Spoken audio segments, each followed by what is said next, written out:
Un ratito.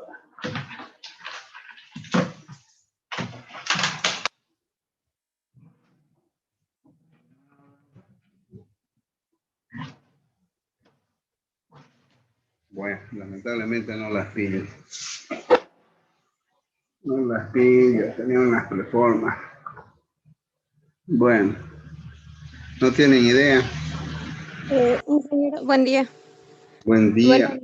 cuando fuimos a visitar la empresa, recuerdo que nos mostraron, Ya,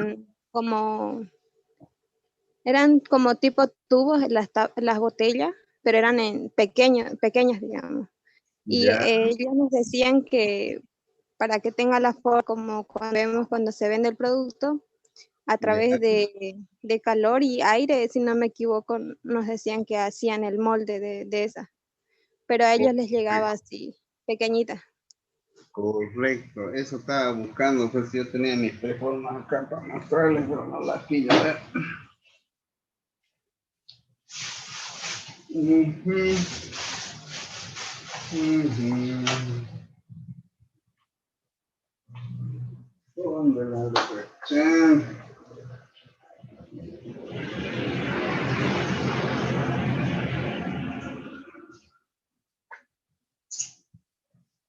Ujú. Bueno, lamentablemente no pillo mis performances. Tenía unas 2 o 3 por ahí. Y las tenía por acá, pero no pillo ni una. Bien. Eh, o sea, es un plástico. El PET es nada más que de la abreviación del polietilentalato, ¿listo? Bien, vamos a compartir pantalla de lo que viene a ser el PET. Oh, vamos a tener que cerrar alguna. Recién he terminado la otra materia. Esto de acá. Ujú.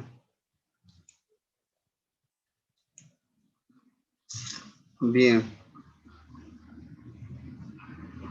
Fíjense de que este es el PET, ¿ya? Lo primero que se hace es de que de la resina ya se hace la obtención de la preforma. Se efectúa la inyección de la resina y se obtiene la preforma. Entonces ya la preforma, como decía Rebeca, son unos tubitos, ya tiene el pico establecido ya, tiene la rosca. Y bueno, esta preforma se va calentando de forma gradual en esta zona, ya entra un molde, viene una varilla que estira esto, y aire a presión. Hablamos de un aire de aproximadamente 40 kilos de presión. Es alto, es una presión de tal forma de que es como inflar un globo, pero en este caso esta preforma está direccionada a obtener la forma que tiene el molde en la cual se efectúa el soplado. ¿Está claro hasta ahí? ¿Ya? Bien. Entonces, bueno, este es un trabajo que yo asesoré ahí para Saúl. Ya, un ratito vamos a ver un video. Ujú. Ahí, ¿dónde está? Cerroche. Chuche.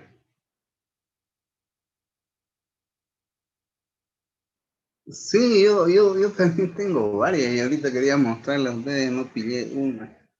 Es la preforma, eso es lo que te preguntaba, cómo es lo que soplan las botellas en,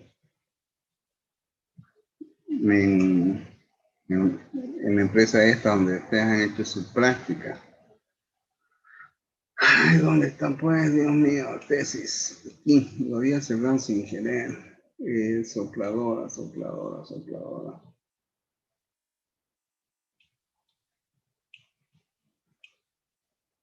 El último balance que hicimos, ¿de qué fue, jóvenes? Sobre pisos, ¿no? Sobre cerámica. Ya, ese va a ser el examen. Ya ayer he hecho los otros grupos y a ustedes no me falta. Se lo voy a hacer hoy en la tarde porque he dado clase en la mañana. Y eso es lo que me ha... Bueno, un ratingo vamos a ver cómo funciona este video. Parece que no tiene audio. Ujú. Bien, ahora sí.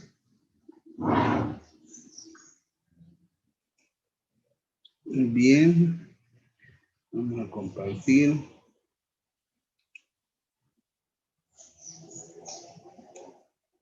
Miércoles estoy bolsa. Ayer me fui a trabajar en una empresa y tuve que postergar mi clase en la mañana y ahora le he dado y ahora ya estoy medio cansado. Vamos a... No sé por qué no quiere... Ahora sí. ¿Dónde está pues mi video? Sí. No quiere aparecer el video. A ver, un ratito. No quiere. Sopladora.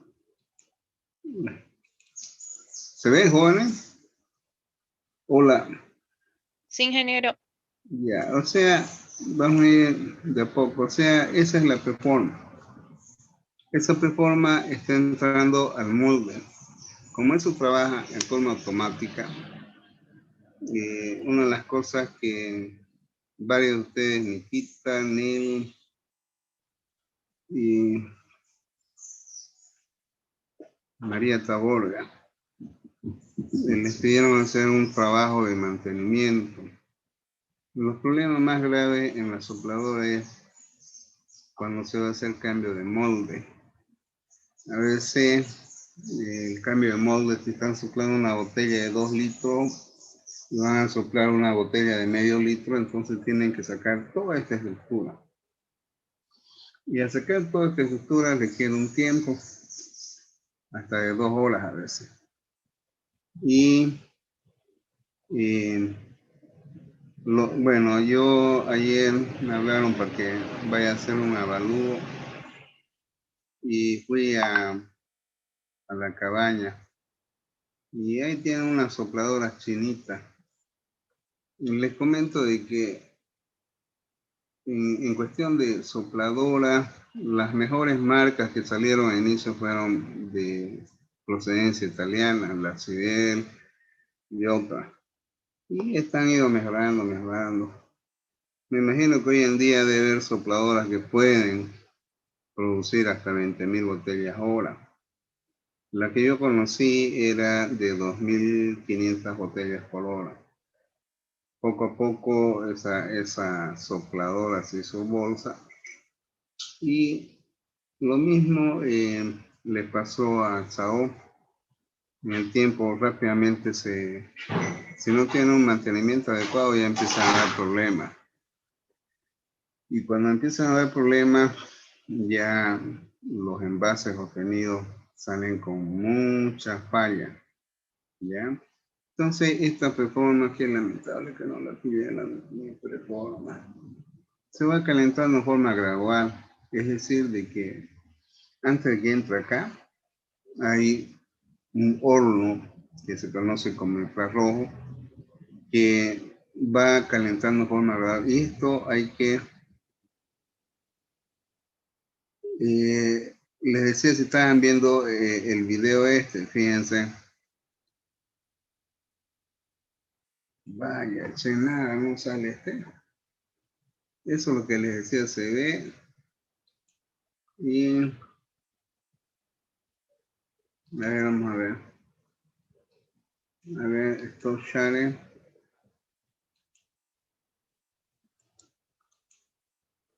Ah, ahora sí.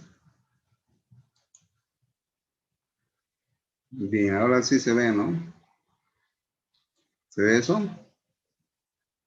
Hola. Sí. Sí, se ve, ingeniero. Ya, esto es lo que estaba explicando. O sea, eso es lo que les venía comentando a ustedes, ¿ya? Por ejemplo, la preforma está entrando acá a este molde, ¿ya? Y les decía que las máquinas sopladoras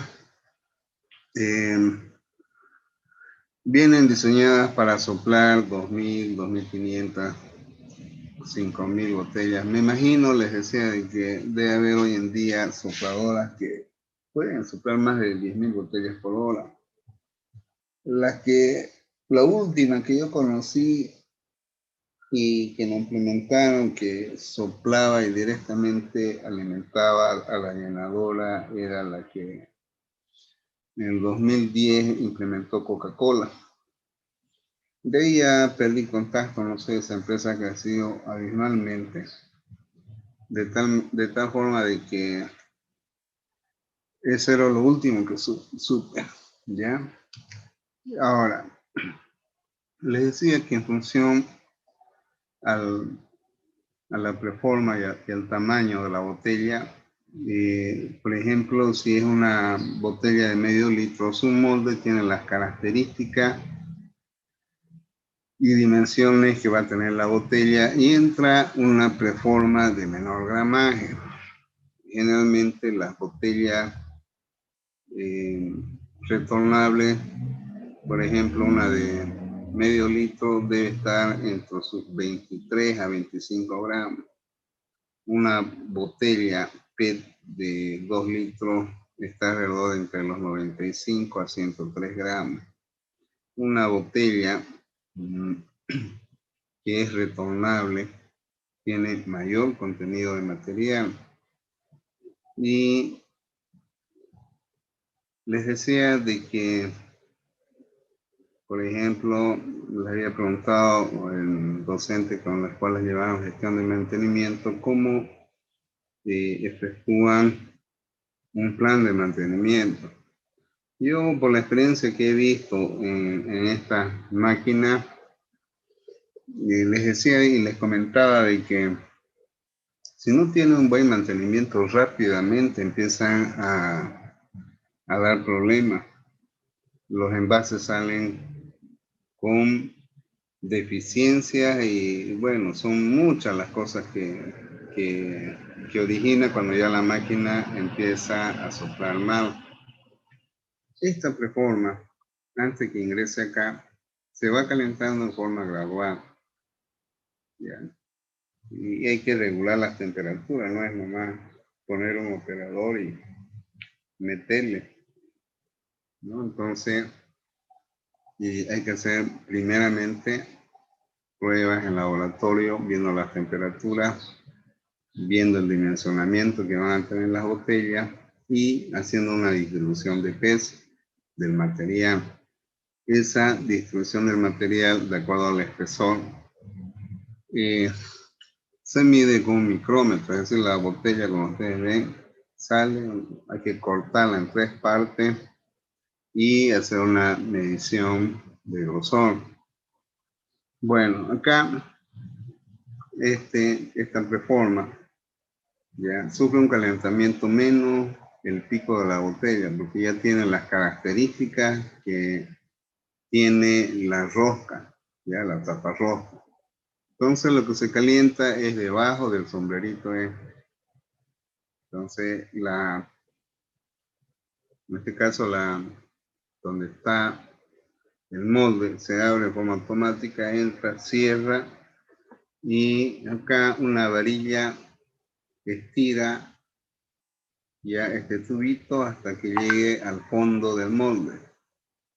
Posteriormente, aire a presión hace de que tenga la forma que tiene el molde. Ya, entonces vamos a ver este video.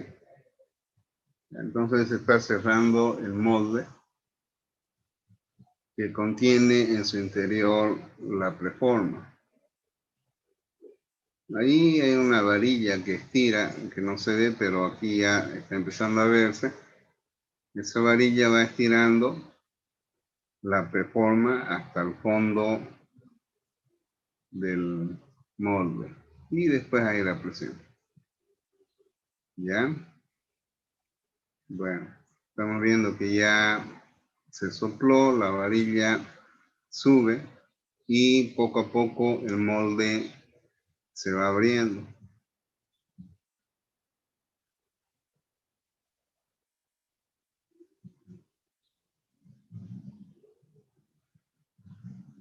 Ya, entonces, de ahí hay un mecanismo que empuja la botella y ya está listo.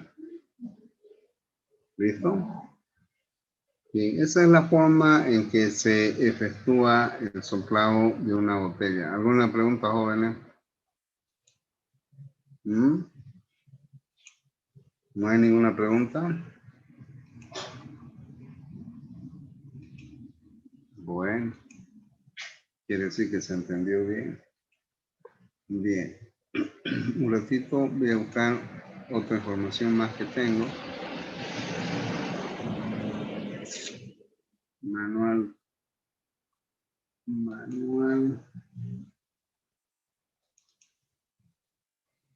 Manual técnico.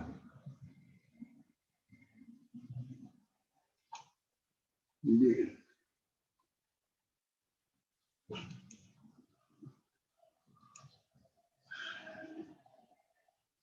Ujú.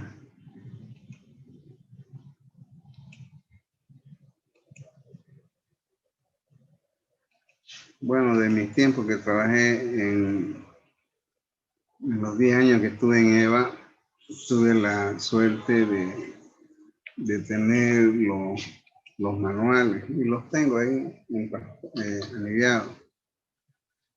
Entonces, aquí, por ejemplo, como esta era una máquina Sidel que soplaba 2000 botellas por hora, ya, usan bastante aire comprimido, pero el aire no es nomás agarrar gastar aire del medio ambiente y meterle al equipo. Y acá hay una operación que lamentablemente ustedes no ven, se llama deshumidificación. Y la deshumidificación es nada más que eliminar las moléculas de agua que tiene el aire del medio ambiente. Entonces, se elimina hasta cierto porcentaje las moléculas de agua del aire que la máquina absorbe, ¿ya?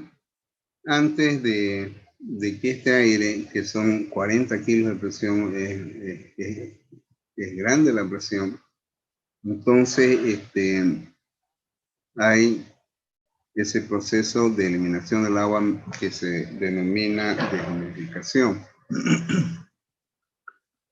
Bueno, por ejemplo, si me hubiera acordado de esto, posiblemente debe tener un sistema de mantenimiento. Ya vamos a ver si hay, porque ahora aquí está. Pero hacer un mantenimiento completo a esto, me imagino, yo he visto, por ejemplo, a un técnico electrónico, contratar a un ingeniero electrónico en la época en que yo estuve trabajando y poner en marcha no había. Y tener un ingeniero electrónico era por lo menos que la empresa pueda pagarle unos 2.000 o 3.000 dólares. ¿De dónde? Si el gerente de producción nomás ganaba 1.200 dólares. Entonces es muy difícil, ¿ya?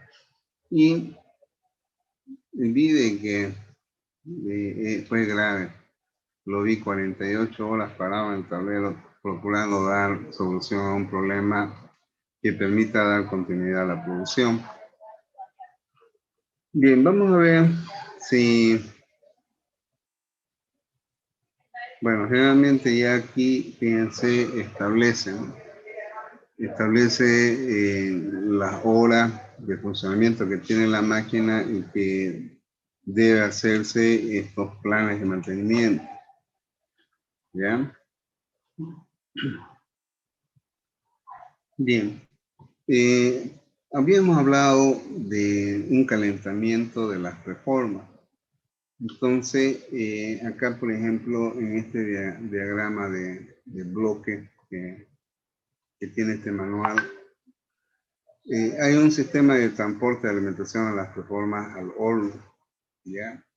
Pero una vez de que estas se calientan, hay un brazo que retira la reforma y es la que alimenta a la que ustedes han visto en ese video, ¿ya? Entonces, es hasta que ya las botellas salen sopladas, ¿ya?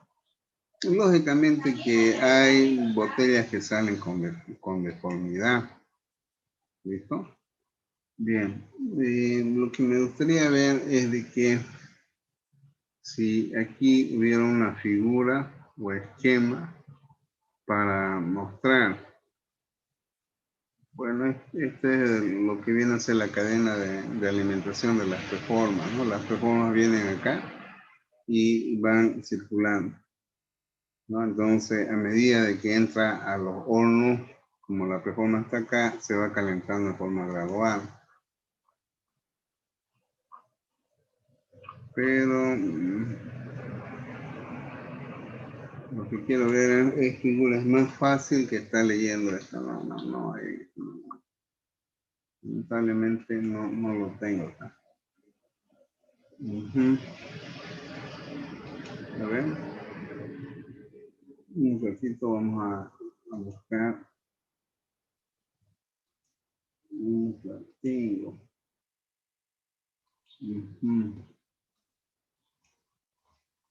Dirección, conducción de la máquina, módulo 1 infrarrojo.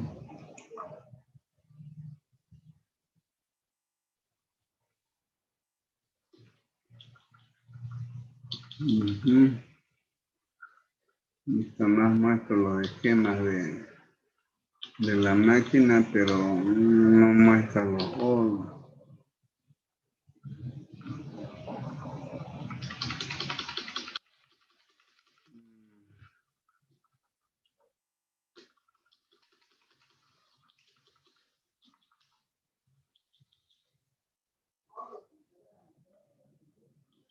Puesta en marcha la máquina. Lamentablemente no hay figuras que muestren. A ver.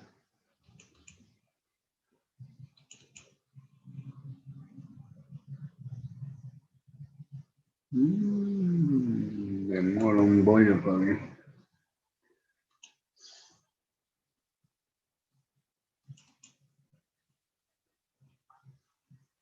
Sí.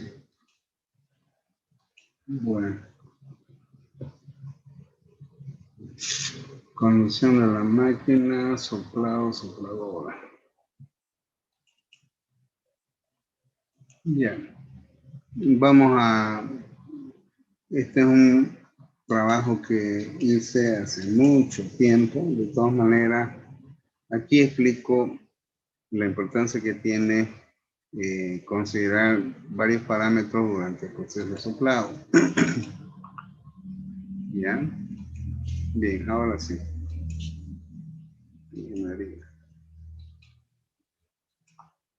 Bueno, ya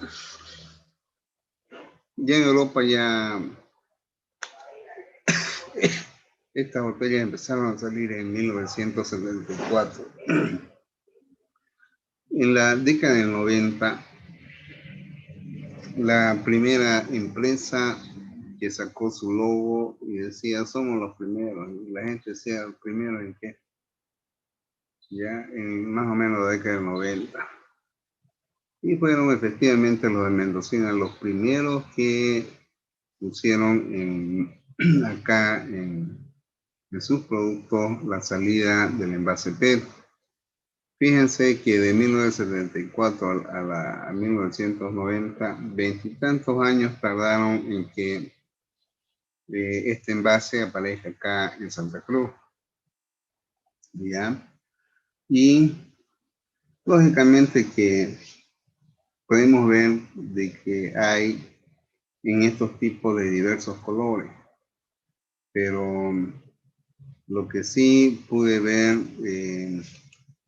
cuando fui al Perú, el envase de policarbonato en el cual se envasa el agua, que tiene una capacidad de 15 litros, es también una performance grande, debe ser una performance de este tamaño. Igual, ya es el mismo proceso, ¿ya? Entonces, acá el PET, por ejemplo,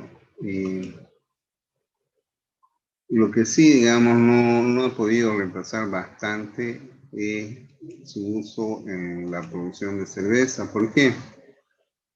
Porque el problema que se tiene en la cerveza es que tiene que ser envasada en botellas de vidrio color ámbar, por lo que la emisión que tienen los rayos solares, 550 nanómetros, afectan produciendo reacciones en la cerveza. Entonces, no ha podido sustituir el envase de vidrio en el envase PET, aunque sí han aparecido algunas cervecerías que sí están envasando su cerveza en este tipo de envase, ¿no? Pero yo les digo el por qué a veces no es conveniente. Bien, lógicamente que lo primero es de que hay que, a partir de la materia prima, que es la resina, había que obtener la preforma. Después de la preforma viene el proceso de soplado. En el caso de Sao,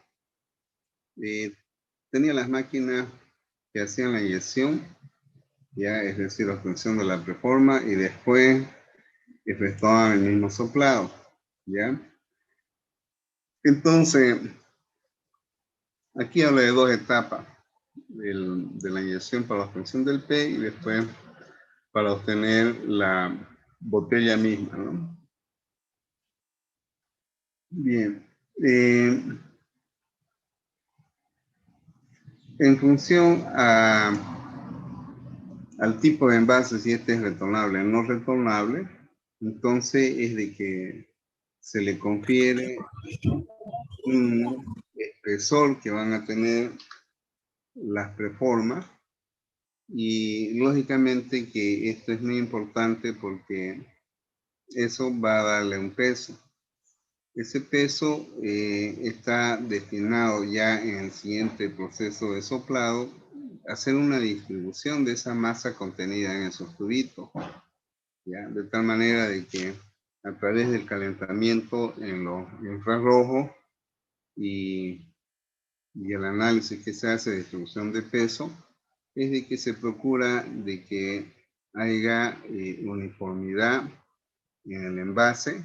Lógicamente ustedes van a percibir de que las botellas tienen mayor peso en la parte de la base. Si este es muy delgadito, ya por la fricción que ocurre en el sistema de transporte, puede presentar una leve fuga que no se percibe. De tal manera que cuando el envase con el contenido está almacenado, y cuando uno acuerda, hay variación de volumen. O sea, no se percibe la pequeña fuga que puede haber si el envase tiene problemas en la parte de la base. Es decir, de que si no se hizo una buena distribución va a haber fuga. Por otro lado, otro problema que se tiene en estos envases PET es de que hay una difusión del gas carbónico. Es decir, de que por eso es que la vida de las bebidas que son envasadas en envase PET tienen un tiempo de duración menor que una de envase de vidrio. El gas se difunde del plástico, de la parte interna del envase, y se pierde, ¿ya? Entonces una gaseosa que ha sido envasada en envase PET y tiene más de 6 meses, es seguro que el contenido de gas o sea nulo o tenga todavía un poco de contenido de gas. Ya hay difusión. Entonces, los cuidados que generalmente se hace ahí, digamos, aquí vemos los moldes, ¿ya? Bueno, son los moldes para la obtención de las preformas, ¿no? Que son muy diferentes a los moldes que tiene en el soplado de la botella. Bien. Aquí ya directamente habla del soplado de las botellas y la forma en que debe irse calentando en forma gradual. Entonces, como ustedes pueden ver, ya las lámparas mostraba ahí de que este es como un túnel, ya donde va pasando, bueno, digamos, uno de los soportes, aquí va y esto va subiendo, ¿no? Entonces, se va calentando en forma gradual, menos esto de acá, ¿ya? Y ya aquí muestra esta figura cómo la preforma va adquiriendo la forma que va a tener la botella, como ven acá. Bueno, y esto ya hemos visto, de ahí saqué esta imagen. Bueno, aquí vamos viendo cómo se va estirando y tomando la forma que tiene la botella en el interior del molde, ¿no? Bueno, todo esto de acá, por ejemplo, es que yo saqué esos manuales para hacer ese proyecto y dar peso en la parte de ingeniería de este proyecto. ¿Bien? Bueno, a ver qué más hay. ¿Ves algunas figuras de todo ahí? Algunas cosas. Aquí está. Aquí, no sé si ustedes pueden ver, ¿ya? Aquí en este horno que les decía, hay una resistencia acá. Y por acá es una rueda, se llama, donde están las preformas. Entonces, esto ya se efectúa un control de las temperaturas para darle las temperaturas en las cuales se van a ir calentando las zonas de una preforma. ¿Ya? Y bueno, este es el sistema de alimentación, ya a través de un sistema de canguilones. Las preformas entran, caen en un brazo de transporte una a una y esas son las que van alimentando hacia el horno. Bueno, son características. Bueno, eso en cuanto a lo que viene a ser lo de las preformas, ¿listo? Bueno, jóvenes, volvemos en 15 minutos. ¿Ya? Vamos a volver en 15 minutos, jóvenes.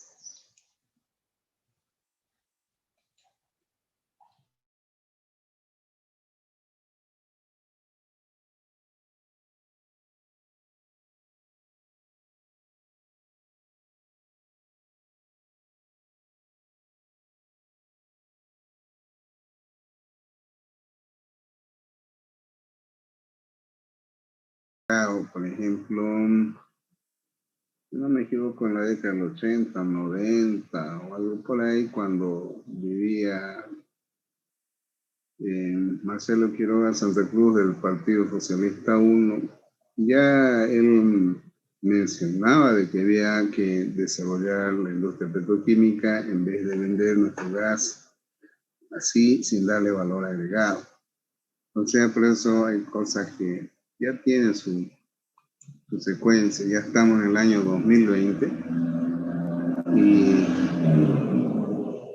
y bueno, lamentablemente cada vez estamos más escasos en materia prima, teniendo en cuenta que los pozos están cada vez en agotamiento. Fíjense, entonces, esta industria petroquímica, que es la que permite el desarrollo de los plásticos, estaría basada fundamentalmente en dar un proceso al gas natural. Bueno, este de acá, Brasil, Argentina y Chile, efectivamente, son los países que cuentan con plantas petroquímicas, ¿ya? Y aquí lo dice clarito. En este proyecto dice, Bolivia tiene grandes problemas para competir en el exterior mientras no mejore su precaria estructura de transporte. ¿Esto qué implica? Bueno, en cuestión de transporte vía terrestre, vía oleoductos, gasoductos y otros, es un problema que ya acá mismo lo menciona, precario, ¿no? Y habla, bueno, como yo les dije, yo no he hecho esta presentación, dice, es difícil de estructura de una unidad petroquímica aislada.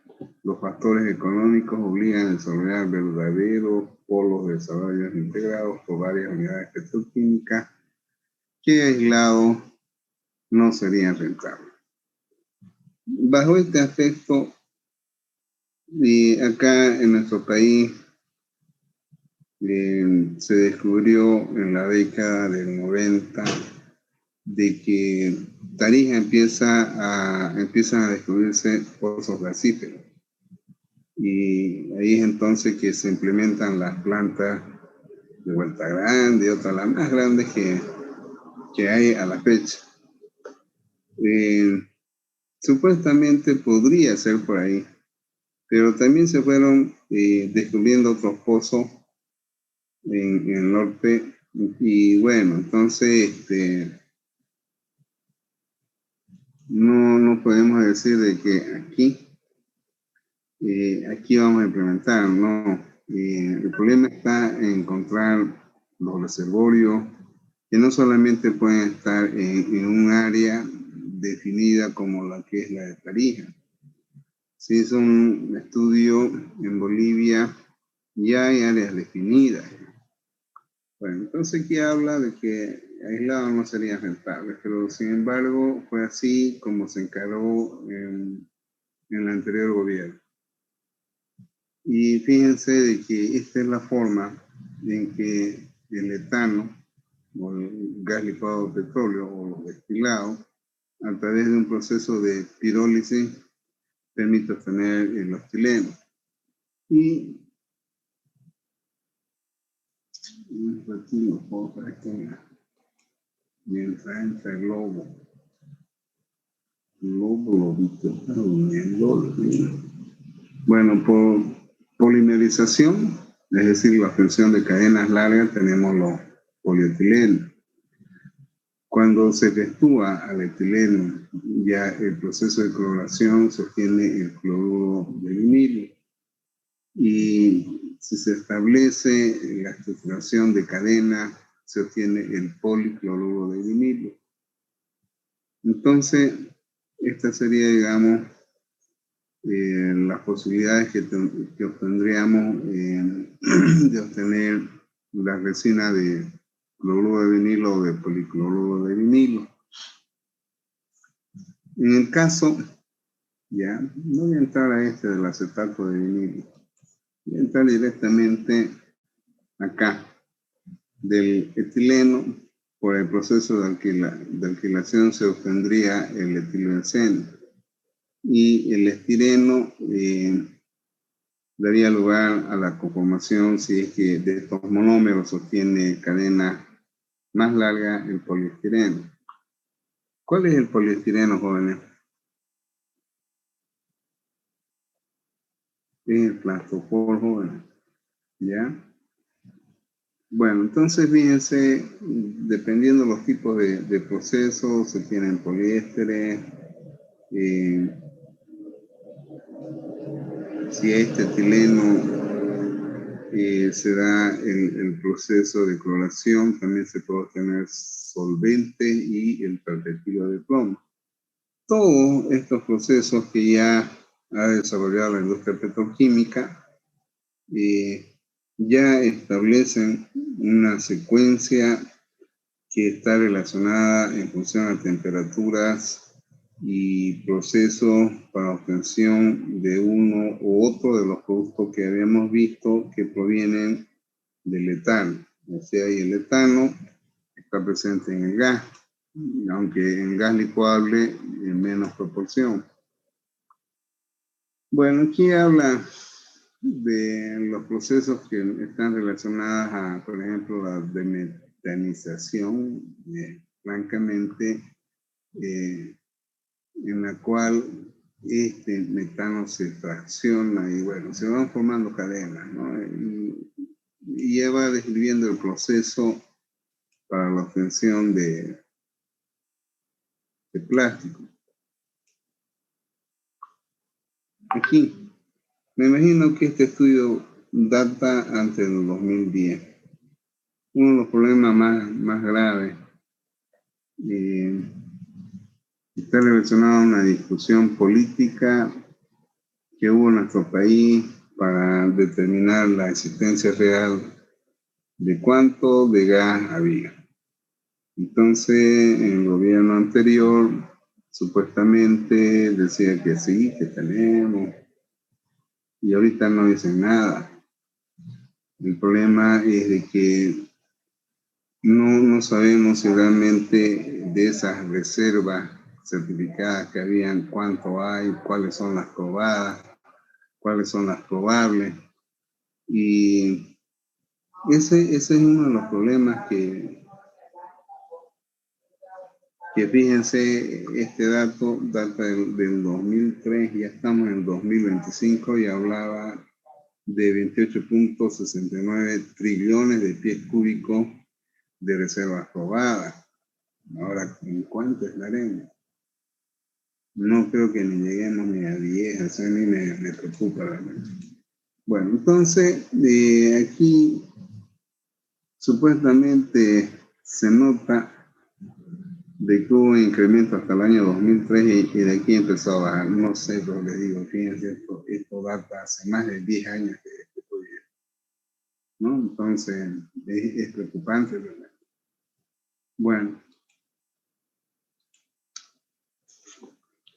aquí hace un análisis a nivel de Sudamérica y supuestamente Venezuela, fíjense en ese año en que era un país el más rico en Sudamérica en cuanto a hidrocarburos. Y si nos damos, hacemos un análisis de la situación económica que atraviesa ese país, con no sé cuántos millones de personas que han emigrado. Y bueno, pese a tener cualquier cantidad de gas, miren la situación de pobreza de ese país. Sabrá Dios con nosotros qué irá a pasar realmente, ¿no? Pero es eso lo que preocupa. Más o menos, como les digo, este estudio es de hace más de tanto tiempo de que están acá las cuantificaciones de las reservas probadas y las probables, ni idea, ¿no? Entonces, lo que podría ser. Y habla, en aquel entonces, las empresas que existían eran estas, que tenían ciertos pozos en producción, y entonces más o menos se tenía cuantificado este volumen, ¿ya? Y los volúmenes de exportación. Fíjense, esta es la producción y esta es la exportación. Prácticamente, para mí que el 90% de lo que se produce se exportaba a Brasil más que la Argentina. Y bueno, no sé cuáles serán los actuales contratos y volúmenes, pero lo que estaba destinado al mercado interno, pongámosle ese 10%, generalmente los que más consumen son las empresas que producen y generan energía eléctrica, ¿no? Entonces, a través de sus turbinas o grupos electrógenos. la posibilidad que teníamos es que si era preferible vender energía eléctrica a los países vecinos y que ellos querían, quemando nuestro gas a venderlo, ¿no? Bueno, cosas así, ¿no? Y como así también habla de las refinerías, que también destinaban ese gas para el requerimiento y extensión de otros productos. El GLP, acá en la refinería de Palmasola, y a través del escrito de nafta y otros se sacaba el hexano comercial utilizado en la producción de aceite y otro. Oro negro, creo que ya no está en funcionamiento. Reficruz peor, ya cerró ya. Bueno, entonces fíjense, eso es lo que se hizo en este estudio. Entonces, aquí presenta estas alternativas. ¿Qué vamos a hacer con estos 48,3 trillones de pies cúbicos que eran reservas probadas? El mercado interno es poco, ¿no? Aunque se derivó al uso comercial hoy en día, el que no tiene gas domiciliario es porque no hizo implementar. La cuestión del gas vehicular se extendió bastante. Esta alternativa de introducir y desarrollar la petroquímica para la producción de estos productos, en realidad fue una idea del anterior gobierno, en los cuales hizo la adquisición, por ejemplo, la de fertilizantes, la planta de urea, había una planta que se iba a implementar para la obtención de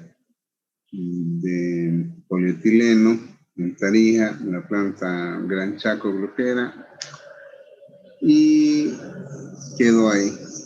Y por último no hacer nada.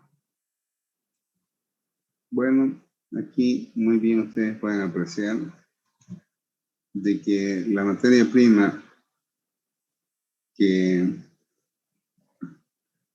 es el gas, yo les decía, máximo llega hasta Sano, por ahí pequeñas trazas puede haber de estaño, ¿ya?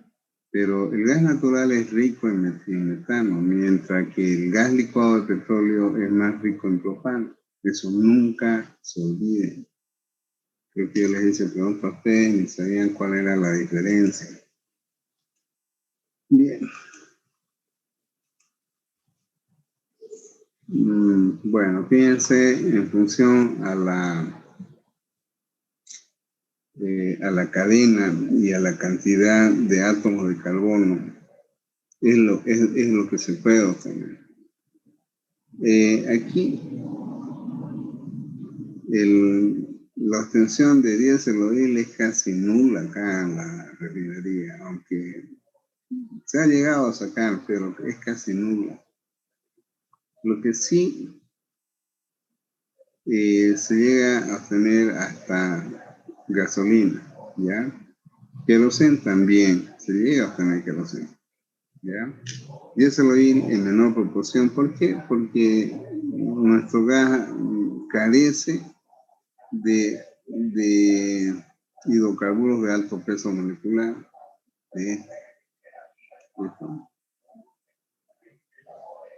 Bueno, aquí habla de quién es la organización que es encargada de certificar. Ustedes entren en internet, procuren buscar datos cualquiera de yacimiento, todo está cerrado, nadie puede acceder.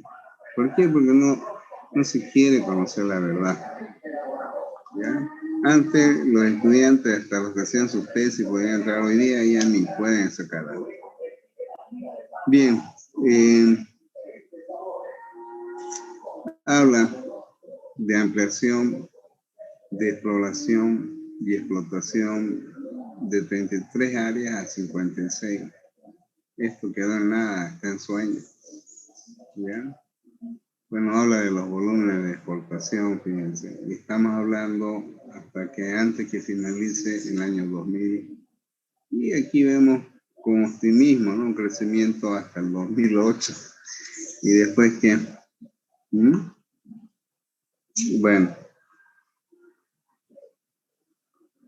y algunas ideas, fíjense,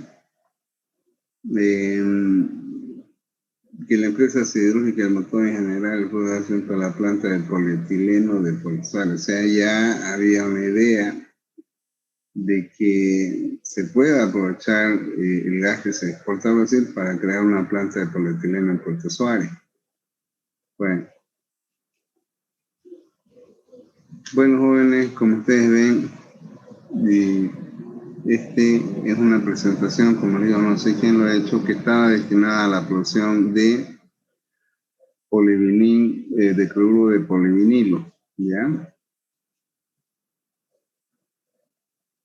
Bueno, aquí habla del proceso de cómo se obtiene el cloruro de polivinilo. No voy a entrar en detalle, que no es el objetivo. Sabemos de que existe una polimerización. Bueno, aquí está entrando a hablar ya de los equipos. Bueno, en realidad, aquí busca alianzas, como nuestro país puede desarrollar con otras empresas estos proyectos. Entonces, ahí menciona de qué es lo que se podría hacer, porque son cantidades enormes de capital que se requiere, ¿no? Bueno, esto de acá. Seguimos con 2 refinerías viejas. Dios quiera que nunca ocurra un accidente, porque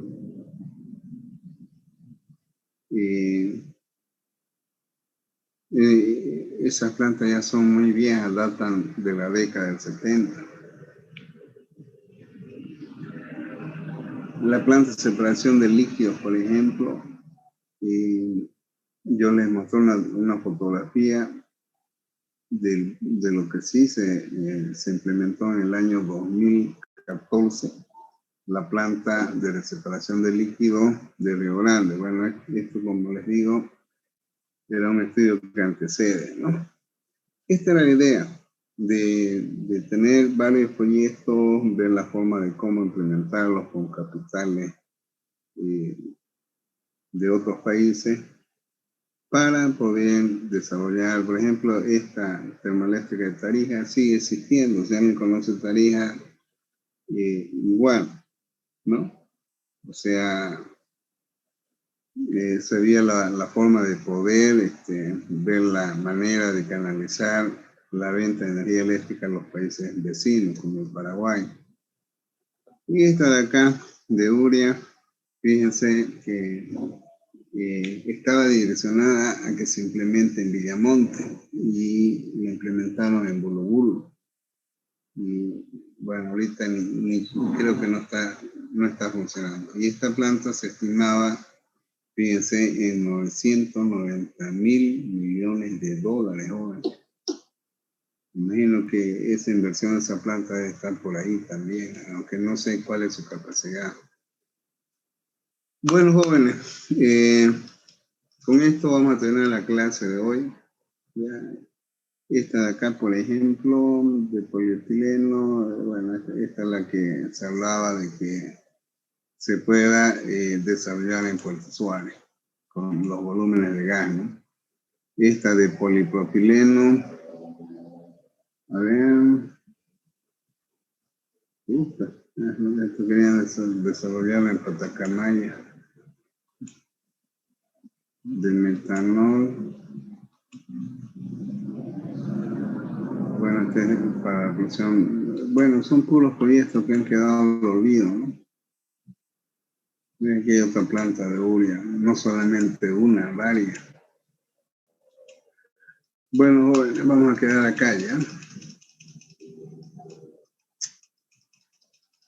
Da una pena ver estos proyectos muertos ahí. Bueno, jóvenes, ¿cuántos son los valientes? Están todos, qué bien. Escúchame, voy a elaborar, no creo que lo elabore ahora el modelo, estoy muy cansado, me siento muy agotado. Mañana voy a elaborar los exámenes. Habíamos hecho balance de qué fue el último, de cerámica, ¿no? Ese va a ser el otro. Bueno, jóvenes, que tengan un buen día. Hasta luego. Hasta luego. Que les vaya bien. Hasta luego.